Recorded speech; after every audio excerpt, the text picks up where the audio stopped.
face au changement et à prendre des décisions. Pour moi, une bonne décision, c'est pas un chemin sans obstacle, comme je le disais juste avant. C'est un chemin où tu choisis de prendre en conscience, même avec les embûches, même en ressentant là, la peur, même en ressentant voilà, des choses inconfortables. Je vais donner l'exemple d'une coachée que j'ai accompagnée. C'était une femme de 35 ans qui hésitait à reprendre des études parce qu'elle avait peur de perdre son temps, de perdre du temps. Elle avait l'impression qu'elle n'allait pas réussir.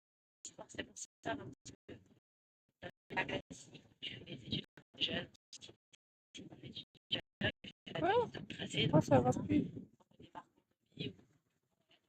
Ah, ça me saoule, c'est porte de vélo. qui font que bah, ça rentre en résonance. Mais au fond, elle désirait profondément ça depuis 10 ans. Elle voulait reprendre ses études parce qu'en fait, elle avait ce rêve depuis 10 ans. Elle voulait atteindre ce rêve-là.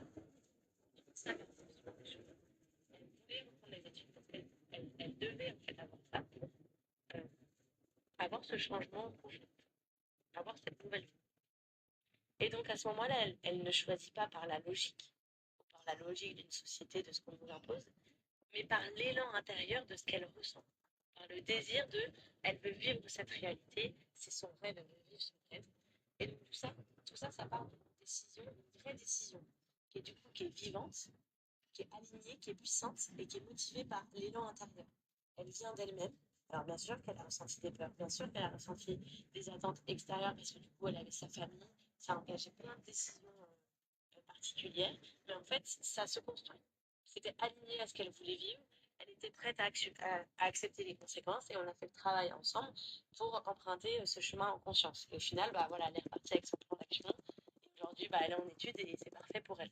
Voilà un exemple pour dire que c'est inconfortable, mais qu'en fait, si ça vient de nous et si ça vient de tes tripes, tu vas te donner les moyens. Si tu sais pas le faire tout seul, bah, tu as des personnes sur qui tu peux compter pour faire ce chemin. Par contre, si vraiment le live il s'arrête, Une petite pause boisson. je verrai bien si je relance ou pas, parce que le téléphone a l'air de laguer. Je verrai bien si le niveau de batterie, si je peux relancer. Je ne vais pas te faire un live très long là.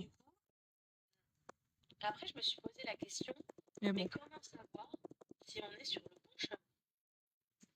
Là, j'ai essayé de me dire, en fait, c'est quoi les repères sensoriels qu'on va avoir, émotionnels, physiologiques de notre corps? Parce que c'est vraiment ça que j'ai voulu mettre en avant, c'est que notre cerveau, il veut tout rationaliser, il veut tout comprendre avant que ça se passe, mais en fait, c'est un peu la dernière roue du carrosse des fois. Non, mais il est hyper intelligent, il a plein de capacités, etc. Mais des fois, c'est un peu lui qui nous met des bâtons dans les roues, alors que ton corps, il sait avant ton cerveau si tu es à ta place. Si tu es à la bonne place, au bon endroit, avec la bonne